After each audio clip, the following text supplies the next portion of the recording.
Hello friends, welcome to my channel Dhanashree classes. आजच्या व्हिडिओमध्ये आपण टेलिफोनशी संबंधित अशी काही वाक्य बघणार आहोत. जी मराठीची वाक्य आहेत ती इंग्रजीमध्ये कशा पद्धतीने आपण लिहिणार, कशा पद्धतीने ती बोलणार. ठीक आहे, टेलिफोनशी संबंधित वाक्य आहेत. पहिलं आहे बघा, फोन आला. आपण म्हणतो फोन आला. तर काय म्हणणार? The phone rang. फोन आला हे वाक्य कसं म्हणणार आपण? द फोन रँग. कसं लिहिणार? फोन रँग. पुढं, मी फोन उचलला. I picked up the phone. आता मी ते पिक्ड का म्हटले? पिक आपण उच्चार करताना पिक म्हणतो, पण पिक्ड यासाठी म्हटले की ते आपल्याला स्पेलिंग सहित उच्चार आपल्याला लक्षात यावं म्हणून. ठीक आहे, हे भूतकाळातलं वाक्य आहे, कारण इथे काय आहे? क्रियापदाला ईडी लावलेला आहे. पिक म्हणजे उचलणे, आणि उचलला, picked of the phone. Me phone खाली ठेवला किंवा ठेवून दिला. हे वाक्य कसं लिहिणार? I put down the phone. म्हणजे मी फोन खाली ठेवला किंवा मी फोन खाली ठेवून दिला. पुढचं आहे, आमचं टेलिफोन ते चालू नाही किंवा काम करत नाही आहे. किंवा आमचा फोन चालू आहे किंवा नाही आहे. कसं लिहिणार? Our telephone isn't working. Our telephone म्हणजे आमचा टेलिफोन काम करत नाही. Our telephone isn't working. पुढचं आहे बघा, तुम्ही चुकीचा नंबर लावला आहे. हे वाक्य आपण कसं म्हणणार किंवा कसं लिहिणार? चुकीचा नंबर लावला आहे तर यू हॅव, तुम्ही म्हणजे you have dialled a wrong number. Dial म्हणजे लावणे आणि डायल्ड म्हणजे लावला आहे. ठीक आहे, you have dialled a wrong number. पुढे बघा, हॅलो पाटील साहेब. मग कसं म्हणणार आपण? कसं लिहिणार? Hello mister Patil. पुढे, पाटील साहेब आहे का? पाटील साहेब आहे का? किंवा is that mister Patil? Patil साहेब का? म्हणजे तिकडे कोण बोलतोय? आपण म्हणतो ना तिकडून, पाटील साहेब का असं म्हणणार. मग कसं लिहिणार? It's that mister Patil. पुढचं बघा, आता इथे हा नंबर दिलेला आहे बघा. हा नंबर आहे 1 2 3 4 5 6 7. नंबर आहे का? इज दिस 1 2 3 4 5 6 7. पुढे बघा, मला दुबईला फोन लावायचा आहे.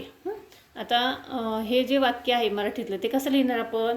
मला दुबईला फोन लावायचा आहे. I have to make a call. I have to make a call किंवा phone call to Dubai. I have to make a call किंवा फोन कॉल लिहू शकतो किंवा फोन लिहू शकता. I have to make a call किंवा phone call to Dubai, कारण Dubai लावायचं आहे. ठीक आहे, पुढचा जो वाक्य आहे बघा पुढचं, आपण कोणता नंबर लावला? आपण कोणता नंबर लावला? क्वेश्चन आहे. Which number did you dial? कोणता म्हणजे which number did you dial? त्यानंतर पुढे बघा, हॅलो मी राहुल बोलतोय. हॅलो आय एम राहुल किंवा आय एम राहुल स्पीकिंग. ठीक आहे, अनौपचारिक भाषेत राहुल हिअर असे देखील म्हणता येईल. I am Rahul here. पुढे बघा, मी देसाई साहेबांशी बोलू शकतो का? मी देसाई साहेबांशी बोलू शकतो का? Can I speak to with mister Desai please? किंवा बोलतोय म्हटल्यावर स्पीकिंग. ठीक आहे, आणि बोलू शकतो का म्हटलं काय म्हटलं त्याने? कॅन आय स्पीक टू किंवा can I speak mister Desai please.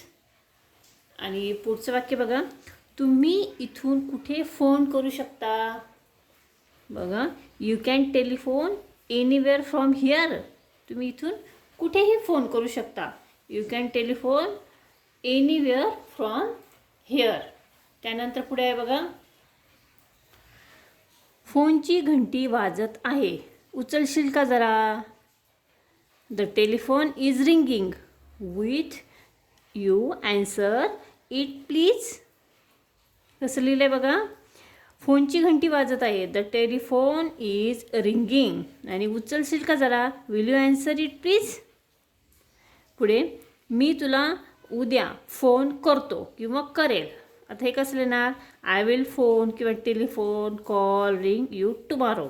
I will phone ring you tomorrow किंवा I will give you a ring call phone call tomorrow. ठीक आहे, तर या पद्धतीने यातील कुठलंही वाक्य आपण तयार करू शकतो.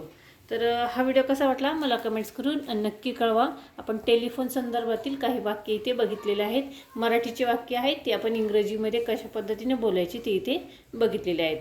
व्हिडिओ आवडला तर व्हिडिओला लाईक करा, शेअर करा आणि चॅनलवर नवीन असेल तर चॅनल सबस्क्राईब करा.